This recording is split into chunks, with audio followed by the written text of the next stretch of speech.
Good evening, everyone, and welcome to tonight's meeting of the Services Delegated Committee. My name is Councillor Di Gillies and I chair this committee. The Local Government Act 2020 enables Council to hold virtual meetings with councillors participating remotely by electronic communication. The Services Delegated Committee meeting is being live streamed on the Council website to enable public viewing of proceedings, including councillor deliberations and voting. The meeting is also being recorded and will be made available on Council's website soon after the meeting. Should technical problems be encountered by the committee, then the meeting will be adjourned until resolution.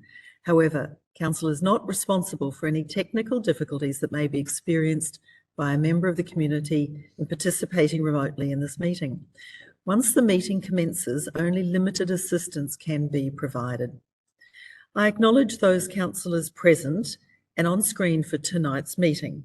There are also a number of officers in attendance tonight who will be introduced when presenting their reports. The purpose of the Services Delegated Committee is to deal with issues related to the provision of human and physical services and Council's infrastructure. This committee has delegated authority to make decisions on behalf of Council. Councillors are familiar with the reports. Tonight we will be facilitating public submissions by electronic means of communication to hear from members of the community. I believe we have 2 people wanting to present tonight. I will call on them individually when it's time to make that submission, and you, the presenter, will be placed into the meeting to present your submission. When making a submission, please present your viewpoints clearly and concisely on why you agree or disagree with the proposal, which is the officer recommendation. You may suggest an alternative approach which may satisfy your concerns. Please do not repeat what earlier speakers have said and keep your submission focused on relevant issues and points not previously made. There is a strict limit of 3 minutes for each submission, and at the 2.5-minute mark, I will announce you have 30 seconds remaining to conclude. Now moving to our order of business. Mr. Wee, are there any apologies for this evening? Through you, Madam Chair. This evening, Councillor Franco is an apology. Thank you, Mr. Wee. Adoption and confirmation of the minutes of the Services Delegated Committee meeting held on the 14th of November 2022. Councillors, can I please have a motion to adopt and confirm the minutes of the Services Delegated meeting of 14th November 2022? Do I have a mover? Thank you, Councillor Biggar. And a seconder? Thank you, Councillor Gold. Is anyone opposed to that motion? No. All right, I see everybody appears to be in favour, so I declare the motion carried. Now, declaration of conflict of interest of any councillor or council officers. Are there any conflicts of interest that need to be declared? Anyone, please? No? Okay, we'll proceed with the agenda then. Presentation of officer reports. Now, 3.1 is our first officer report, the Draft Economic Development and Tourism Plan.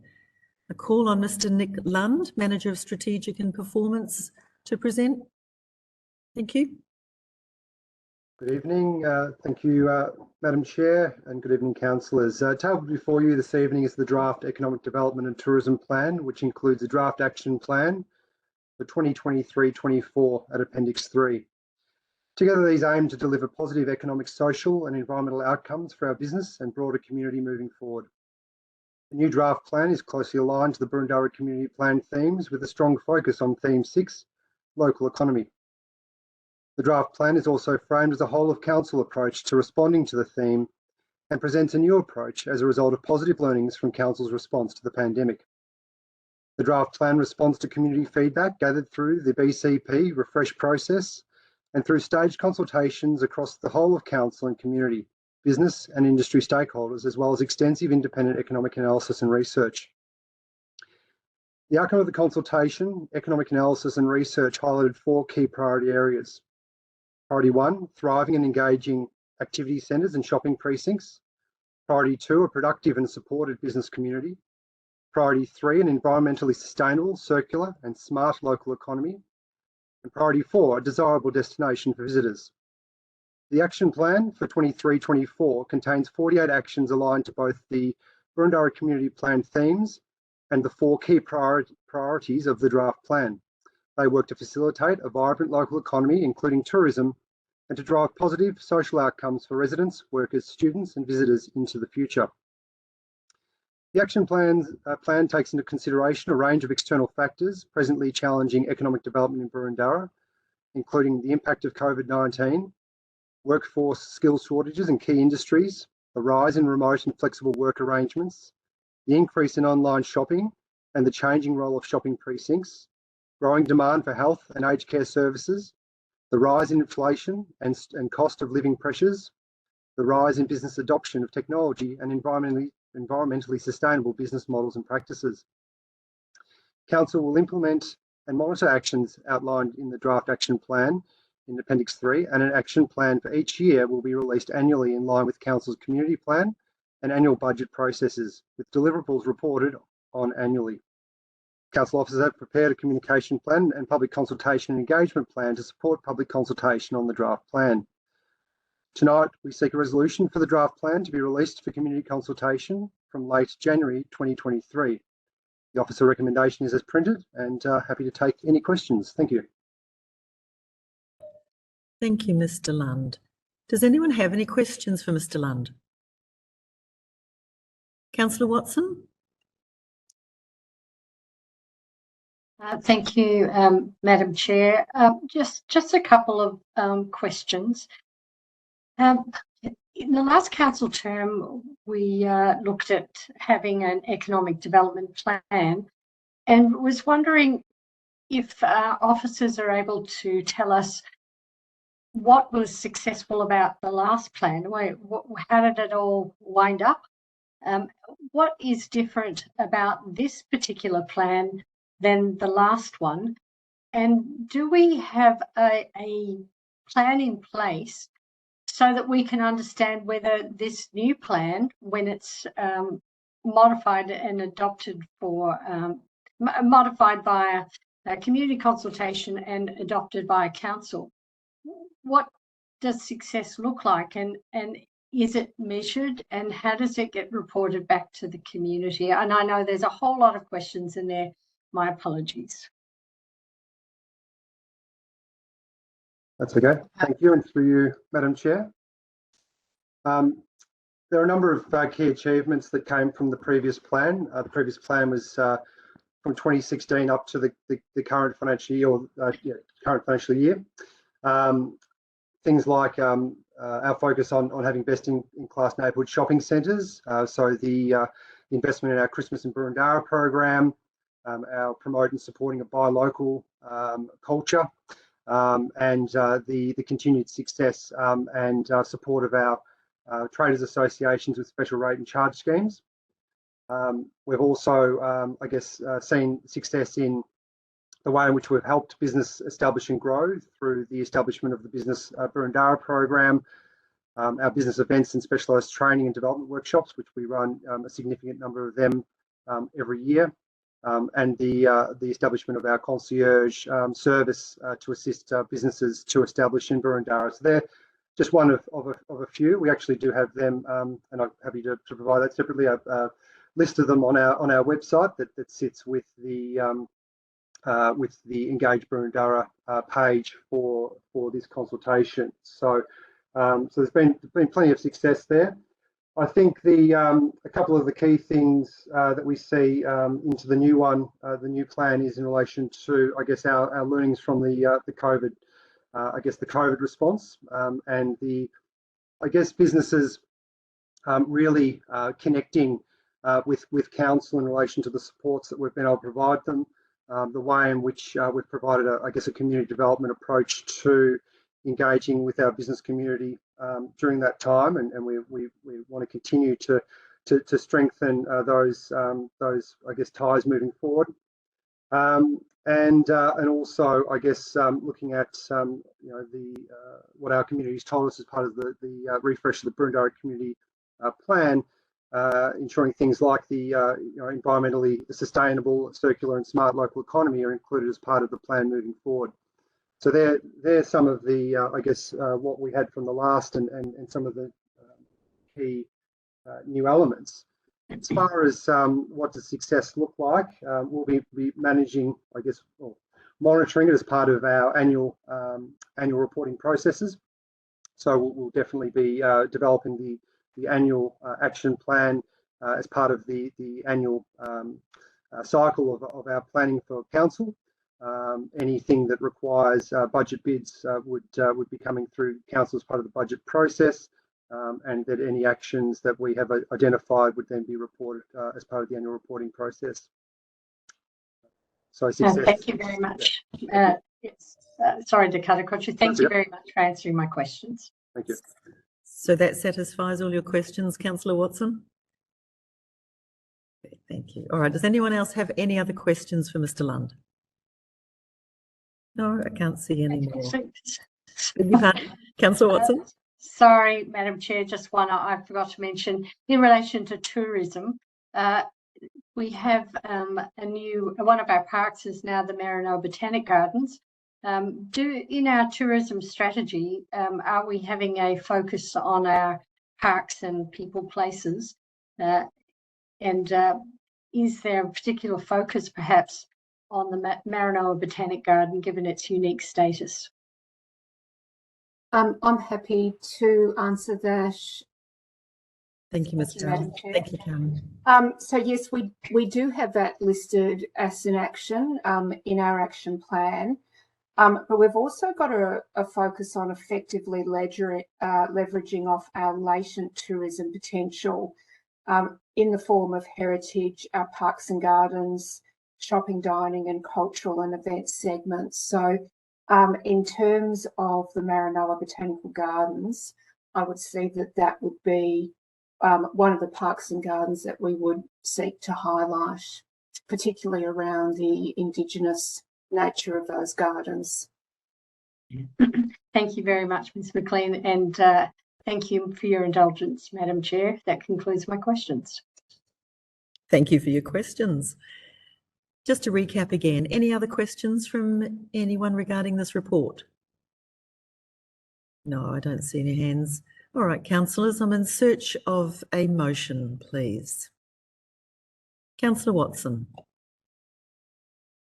Happy to move the motion as printed, Madam Chair. Thank you. And a seconder, Councillor Addis. Thank you very much. Is there anyone opposed to that motion? No, I see all clear. Thank you very much. Councillor Watson, would you like to speak to your motion? Thank you, Madam Chair. And given that there is no opposition, I'll keep my remarks brief and thank the officers for the report. I especially appreciated having a greater understanding on the difference between the last economic development plan and this one. And I think that our community, it benefits from understanding the new direction and new priority this has for Burundara. So with that, I will recommend, and I'll hand it back over to you, Madam Chair, for the motion to be put. Thank you, Councillor Watson. Councillor Addis, did you want to add anything to that as the seconder? You're happy to just go ahead. All right, I'll put that motion to council. All those in favour, please raise your hands. Given that we're on screen, if you wouldn't mind just keeping your hands up just so I can call your names. Councillor Sinfield, Councillor Thompson, Councillor Park, Councillor Hollingsworth, Councillor Watson, Councillor Addis, Councillor Stavrou, Councillor Bigger, Councillor Galt, and myself, Councillor Gillies. Thank you very much, everyone. I declare that motion passed. All right, now we move on to 3.2 in the agenda. The future use of Creswick Street South End, and I believe Mr. Hondrakis will be speaking to this. Is that correct? Thank you. I hand to Mr. Hondrakis. Thank you. Thank you, and through you, Madam Chair. The purpose of this report is for Council to consider the full or partial closure of Creswick Street at its southern end between Dennis Street and Burwood Road in Hawthorn, and options for use of this space. The southern end of Creswick Street has been closed since February 2021, while important sewer replacement works have been underway. The sewer replacement works have been completed, and Melbourne Water are due to complete their reinstatement works by the end of 2022. During the works, local community members told us they wanted to keep the one-way access from Burwood Road permanently closed. We saw an opportunity to explore creating more open space in this area after the sewer works were finished and decided to consult with the wider community. In June and July, we asked our community what they thought about permanently closing the southern end of Creswick Street from the entry at Burwood Road, what advantages or disadvantages they saw in closing the entry, if they had a preference for a full or partial closure of Creswick Street to expand the options, the open space, and we've termed these options options 1 and 2, or if they preferred to see this part of Creswick Street return to its previous condition after works were finished. 311 people completed the online survey. We found that 63.3% of people who responded were either in favour of a full or partial closure of Creswick Street. Out of all the participants, 50.3% preferred to keep Creswick Street closed from Burwood Road through to Denham Street. 13% of people preferred to keep Creswick Street closed from Burwood Road to the start of the car park. About a third, 32.6%, preferred to reopen Creswick Street from Burwood Road to Denham Street, and 3.8% of people had no preference at this stage. During the consultation, key issues raised included the following: safety for pedestrians and cyclists in the area, diversifying use of the increased green space, minimising impacts on the Hawthorn Rowing Club and the loss of car parking, minimising impacts on adjacent streets and residents, congestion and localised rat running, improving local amenity, health and mental wellbeing, and pram and wheelchair access to the parks. We also completed a traffic study during June 2022. The results of our traffic study confirmed that nearby streets essentially cater for local access. There is a low number of vehicles that pass through the area and levels are acceptable in line with Council's traffic management policy and procedures. There has been a decrease in traffic levels due to the current closure for the majority of streets in the local area. A third option was developed in response to the community feedback that increases open space, but also minimises the loss of on-street parking. This is referred to as option 3 in the report. This option would also make provision to accommodate parking for the annual Head of the Yarrow event on the formal car parking spaces and informally on the lawn areas. Melbourne Water is due to complete their works and the opportunity will be available to either keep Creswick Street closed to traffic or to reopen Creswick Street to traffic. The officer's recommendation is to keep Creswick Street closed to traffic between Burwood Road and Denham Street, proceed with the closure of Creswick Street in accordance with options 3 as shown in attachment 4, allowing for occasional traffic and parking access through the closure for special events such as the annual Head of the Yarrow event, to engage with the community and key stakeholders during 2023 in further developing the design of the Creswick Street closure in line with option 3, and refer consideration of funding from the Open Space Reserve for development of Creswick Street as a new open space as part of the annual budget process for 2023-2024. I would also like to highlight an error in the numbering of attachments and apologise in this regard. Attachment 1, as referenced, should be 3.2.1. Attachment 2 should be 3.2.2. And similarly for attachments 3, 4, and 5, we need to add the prefix 3.2 in front. Further details are included in the report and happy to answer any questions. Thank you. Thank you, Mr. Hondrakis. Thank you. Now I can see everyone. At this point, we have 2 people from the community who've indicated they wish to make submissions on this matter. They are Mr. Vaughan Allen and Mr. Ashley Fitzgerald. I don't believe the third person has confirmed. Okay, we're going to go with 2. Once I have announced your name, presenters, a member of the governance team will enable access to the meeting so you may make your submission. If a submitter is not present when their name is called or the submitter experiences a technical issue, we'll move on to the next speaker. Once all speakers have made their submission, we will gain we will again attempt to hear from any submitter who experienced technical difficulties. I remind submitters there's a strict time limit of 3 minutes. Please commence the submission with your name and your suburb in which you reside and indicate if you are for or against the officer's recommendation. We have Mr. Vaughan Allen first, please.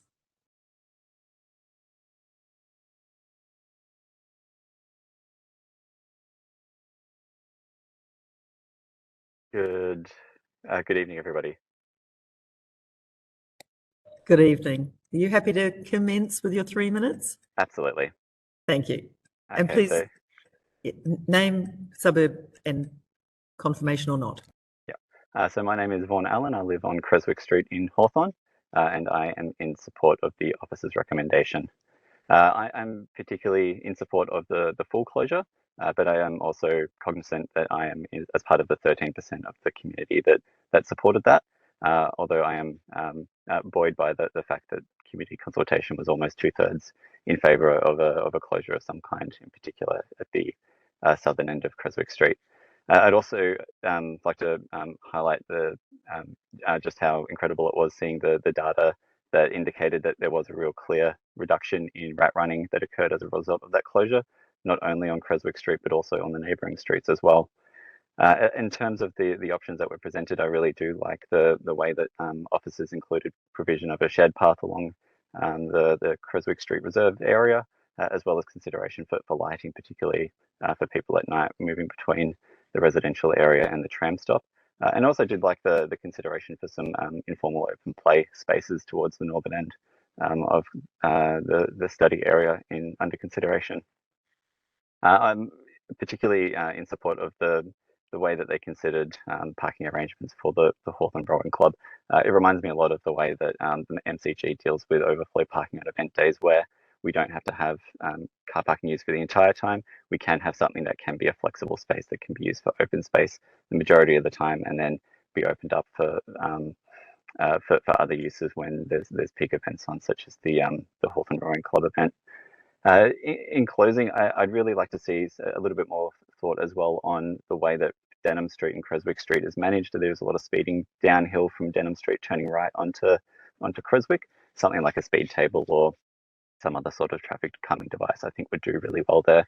Also, just finally, just picking up on where there was increased rat running that was still evident in the analysis that took place. While that doesn't directly impact me, I think it would be worthwhile having council consider further arrangements with the neighbours along those local streets about what other actions they can take to reduce rat running there as well. Thank you for your time. Thank you, Mr. Allen. Excellent timing too. Are you happy to stay online for a minute? We'll just see if there's any questions. Thank you. Does anyone have any questions for Mr. Allen? Councillor Hollingsworth. Thank you, Madam Chair. Mr. Allen, thank you for your presentation. It was good to hear the way you articulated, and clearly you've invested a lot of time in looking at this. With the Denham Street end, there is proposed to be a raised threshold. I just wanted to check if you were aware of that. That might help with some traffic zone mitigation. And also, potentially one consideration was towards a communal basketball, netball area right at that Denmark Street end. I just wanted to ask what your thoughts were on that. I am in. Can you still hear me? Yes. Yes. I am in support of both those elements that were included in the proposals. In particular, though, I think the raised threshold crossing was on the southern end of Denham Street, crossing over where the car parking area is. Yes. And I don't think that it addresses particularly the people coming downhill on Denham Street then turning right. I think there would be something else needed to slow traffic making that movement, which the current proposed threshold treatment, while assisting that pedestrian movement, making that more safer, it's not going to completely cover off the issue that I'm seeing with fast moving traffic around that corner. Around the rat run, is that what you were referring? It's not so much a rat run, but it's people that are coming, because Denham Street, as it comes down onto Creswick Street, is downhill. It is quite easy to pick up speed, and because of the closure that's there now, people are just making that turn without coming to a stop, even though it is meant to be a giveaway and you are meant to stop there before proceeding, people are taking that at full speed. So I think something would need to be considered there if we do want to make sure that it is as safe as can be for pedestrians and bike riders using that intersection as well. Thank you very much for feedback. Thank you, Mr. Allen. Councillor Addis had a question. Thanks very much, Chair. Mr. Allen, both options involve a reduction in available car spaces, is my understanding. What are your thoughts about the need for those spaces and whether they will be able to be absorbed into the area in a way that doesn't cause local people any problems or minor problems? So for me, I've never experienced any major parking issues on Creswick Street. And this is throughout the entire time that Creswick that section has been closed. So there hasn't been any of that car parking available for that entire time. And while there are a couple of busy days on the weekend when it's nice weather and the like, I think that it's pretty normal for living right adjacent to the Yarra River and having really great parkland nearby. And particularly council making changes for permit parking for residents on the western side of Creswick Street in the last 6 months or so. That has made car parking even easier in the area. So for me personally, and that is why I did come out in support of the full closure, is that for me that I've never had an issue parking on street, and the same with friends or family members visiting. Thank you. Thanks, Mr. Allen. That's very helpful. Thanks, Chair. Any other questions for Mr. Allen before we move on to our second submitter? No, I'm not seeing. All right. Thank you very much, Mr. Allen. Thank you. And we'll now move to Mr. Ashley Fitzgerald, please.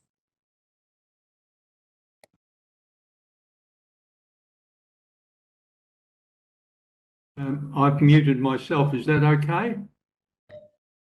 Good evening, Mr. Fitzgerald. Your camera is off as well. Coming through okay? We can hear you. We can't see you. First time ever on WebEx, so excuse me.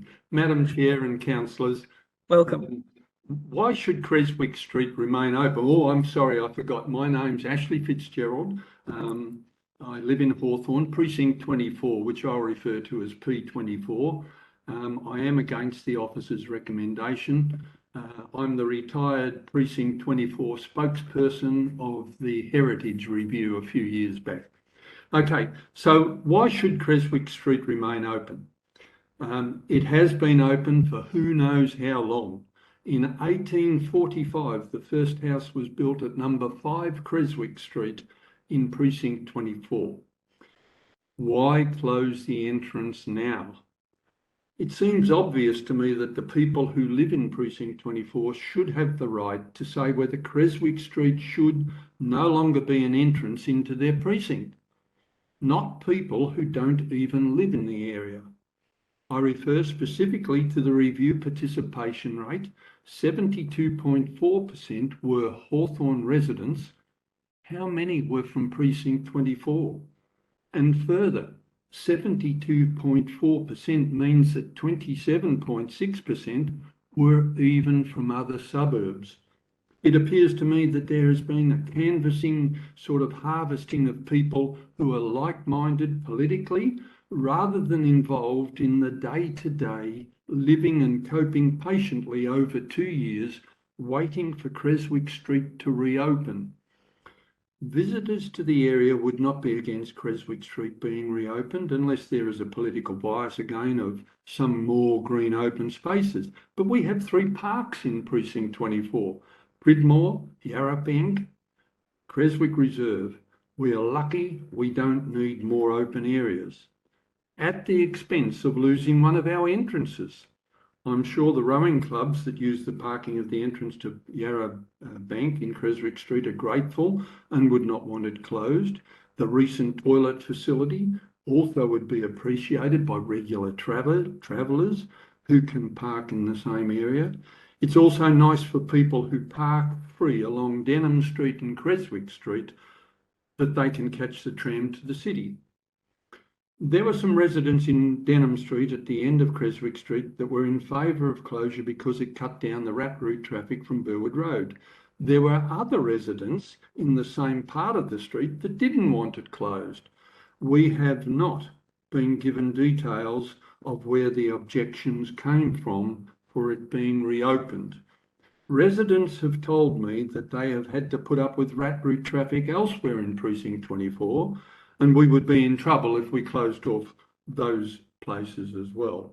In conclusion, the results of the review showed 63.3% were in favour of a partial or full closure of the entrance of Creswick Street.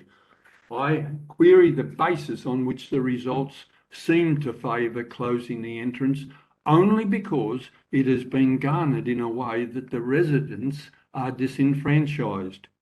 The entrance is not dangerous, as it has not had an accident that I am aware of in my 38 years in P24. Please leave it open. Thank you. Have I got a few moments still? I'm afraid we're out of time at the minute. I was going to respond to the previous speaker, that was all. Well, Mr. Fitzgerald, if you can hold on for a moment, there is an opportunity now, if you're okay, for councillors to ask you a few questions, if anyone has any. You're okay to hold on for a moment? Thanks, Madam Chair. Yes. Glad to. Thanks. All right. Does anyone have any questions for Mr. Fitzgerald, please? Councillor Hollingsworth? Thank you, Madam Chair. If I could ask Mr. Fitzgerald if there was one more particular element that he felt would be in the benefit of councillors to hear his commentary on, could he please very briefly express what that is? Sure, thanks, Councillor. The previous speaker did say that Denham Street is not a rat run, but in fact, it's become the rat run by virtue that they can't get through where they would have once. But not only that, if we're aware that there's been a closure of the Walmer Street Bridge down at Victoria Gardens, which has stopped motorists from staying on the Richmond side of the Yarra and going around that way and over the Walmer Bridge. They now have to come along Creswick Street, and that has increased the bicycle riding there as they wind their way up to the Three Par Golf Course, where they can then go on to the Yarra Boulevard. Thank you, Mr. Fitzgerald. Thank you. Thank you. Thank you, Councillor Hollingsworth. Thank you, Mr. Fitzgerald. We will now go to the officer, Mr. Jim Hondrakis, to address matters arising. Thank you. Thank you, Madam Chair. Just firstly, in response to Mr. Fitzgerald's queries, certainly we are looking at a threshold treatment in Creswick Street at its southern end of Denham Street. We can investigate the suitability of extending that to cover the intersection as well during the detailed design and consultation phase, and that would address the issue of the speeding down that steep section of Denham Street, so that there's opportunities to look at a traffic treatment through there, whether it's an expanded threshold treatment. So more than happy to consider that. Just on sort of impacts on car parking, Mr. Fitzgerald sort of touched on this. We reviewed the restrictions there in April, May, and we did sort of tighten up the restrictions where we actually have resident-only parking on the west side of Creswick Street between Denham and sort of Mason Street. So that was actually implemented, and we think that that's worked fairly well. So in relation to Mr. Fitzgerald's concerns, Creswick Street coming off sort of Burwood Road was only ever left turn in. So it wasn't sort of in and out. So it was always sort of partially restricted in one form or another. So if you're coming from the city, from Richmond towards Hawthorn, you could only left turn in. You couldn't turn right in coming from Hawthorn into Creswick Street.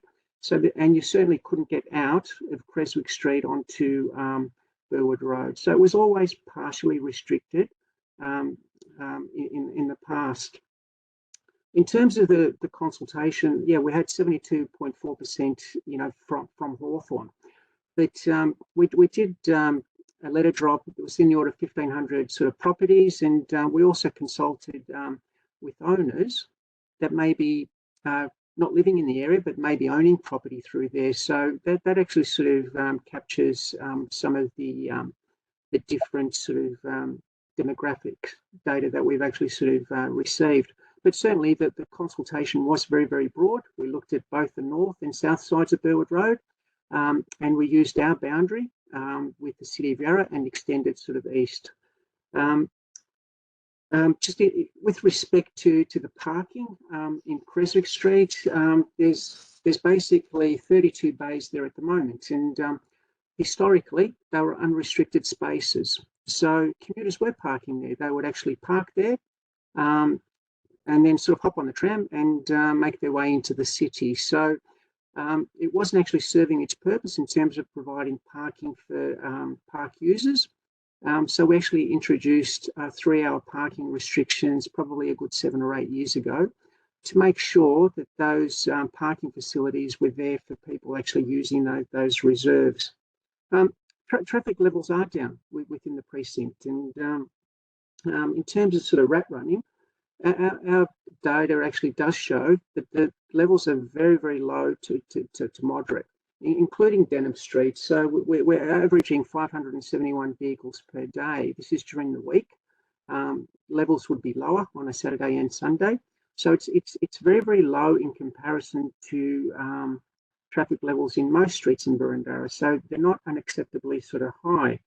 In relation to the comment regarding Walmer Street Bridge, that was actually closed on the 17th of August for reconstruction.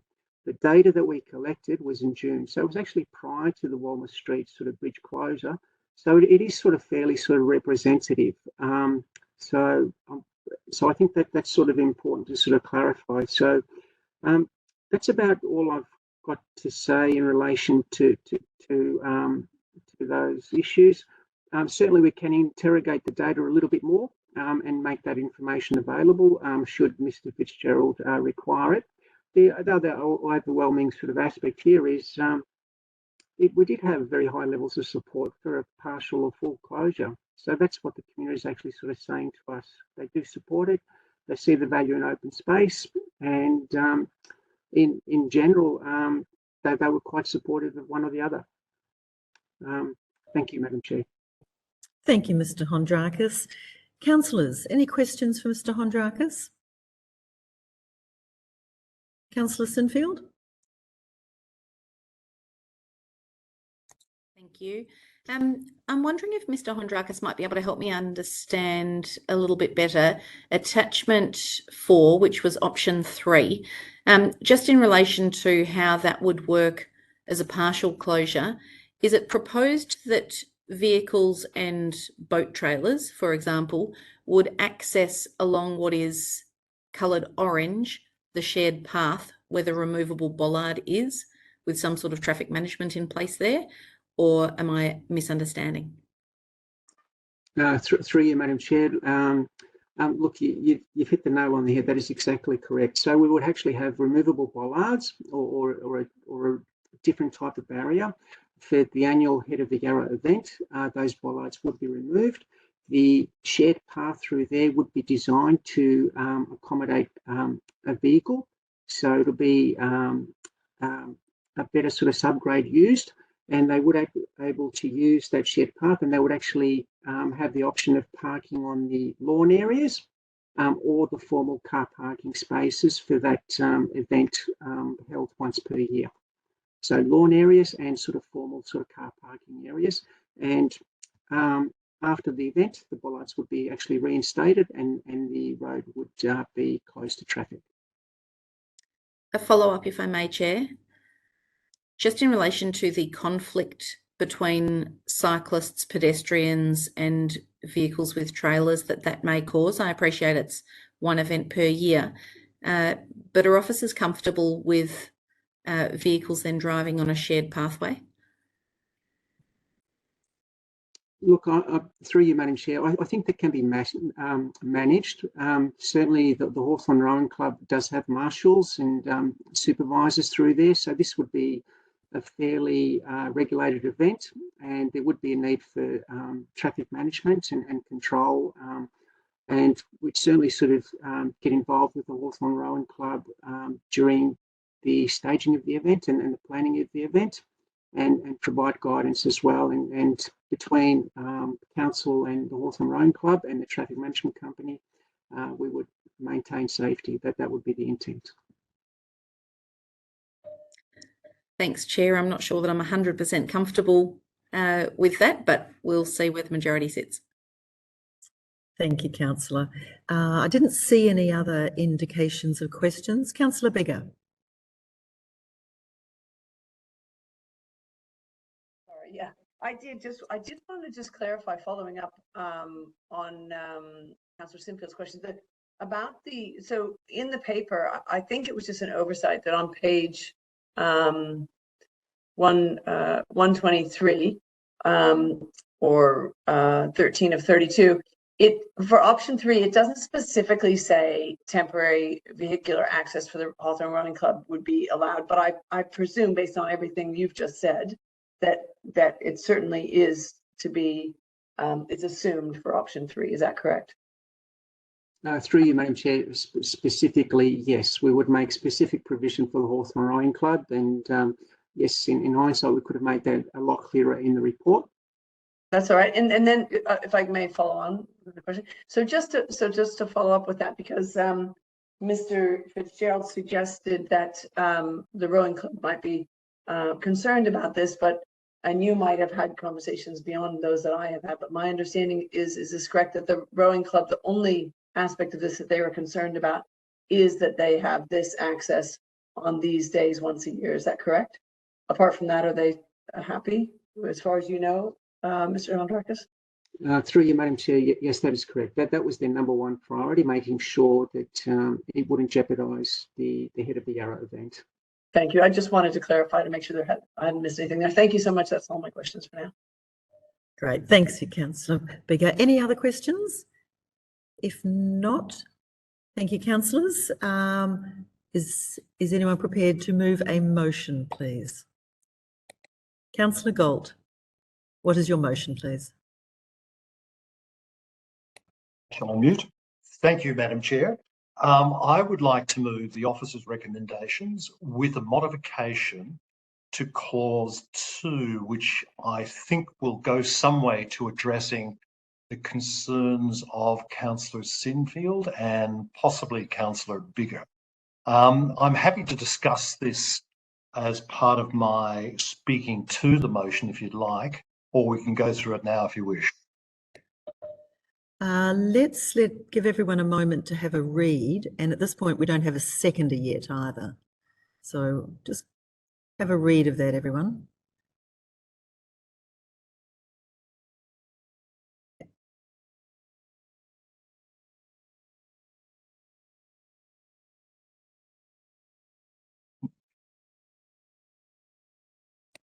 Councillor, you'd be seconder for that? I'm happy to be seconder for that. I think you're often on mute. The mute button game again. Thank you. All right, so everyone's had a chance to have a read of the motion that's on the screen. We have a mover, we have a seconder. Is anyone opposed? Councillor Park is in opposition to that motion. All right, I go back to the mover to speak to your motion, please, Councillor Galt. Thank you, Chair. I'd first of all like to take the opportunity to thank the officers for putting together the report, thorough as it is, and the recommendations, but particularly for the high level of consultation they have gone into over the past year, and especially with the rowing club, who did raise with us early in the piece a lot of concerns, and I think that a lot of work has been put into addressing their issues at the same time. As far as Creswick Street goes, as was presented earlier tonight, it has been effectively closed for 2 years. So we were very able to see what the effects were on local streets. The proposal was put forward at the request of quite a number of residents who are interested in leaving it that way. And as the study has now found, the majority of people in the area are in support of that.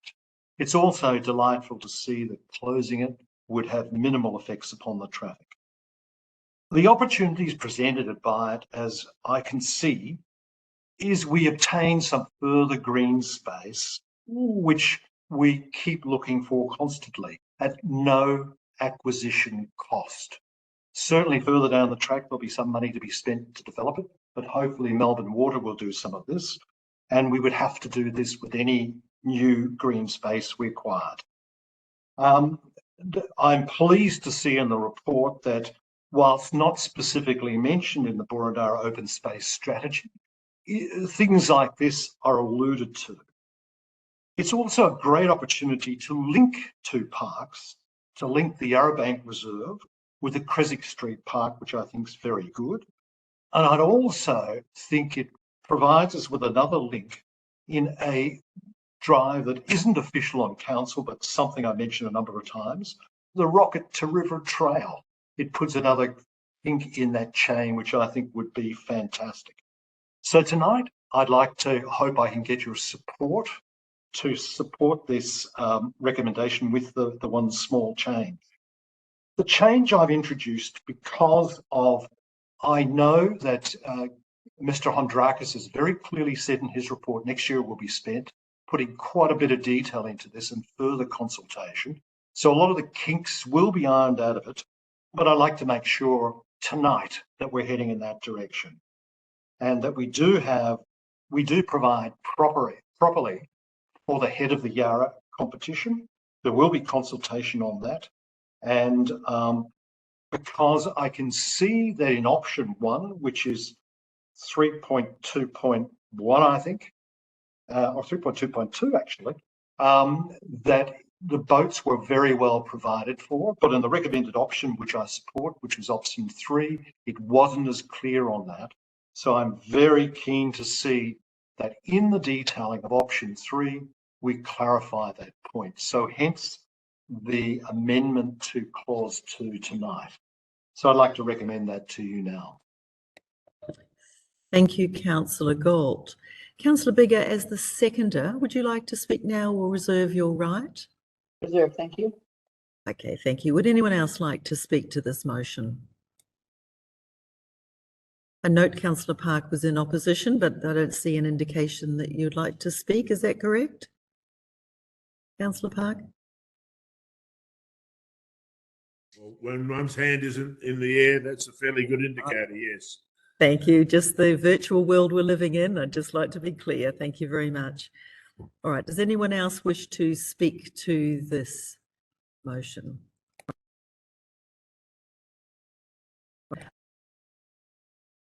The Bigger to comment if you would like to. Very briefly, really to emphasize what Councillor Galt has said is that to me this is something that the community continually speaks to us about the desire for more green open space, and when we have a circumstance where we can improve and increase our green open space with really extremely minimal impact on both traffic and parking, it seems like it's absolutely the right thing to do, and certainly we have consulted widely. I do thank officers for their work in doing this over a significant period of time. The rowing club is enthusiastic. They are a really key stakeholder as well, and so I think I would encourage my fellow councillors to support this motion. Thank you. Thank you, Councillor Bigger. Back to you, Councillor Galt, to round out. Any further comments you'd like to add, please? Nothing further to add, Madam Chair. I'm happy if you put the motion. All right. Thank you, Councillor. I will now put the motion as you have just read on the screen. All those in favour, please indicate and hold your hands up as I say your names. Councillor Galt, Councillor Bigger, Councillor Sinfield, Councillor Thompson, Councillor Hollingsworth, Councillor Watson, Councillor Addis, Councillor Stavrou, and myself, Councillor Gillies. Those in opposition? Councillor Park. I declare that motion passed. Thank you, councillors.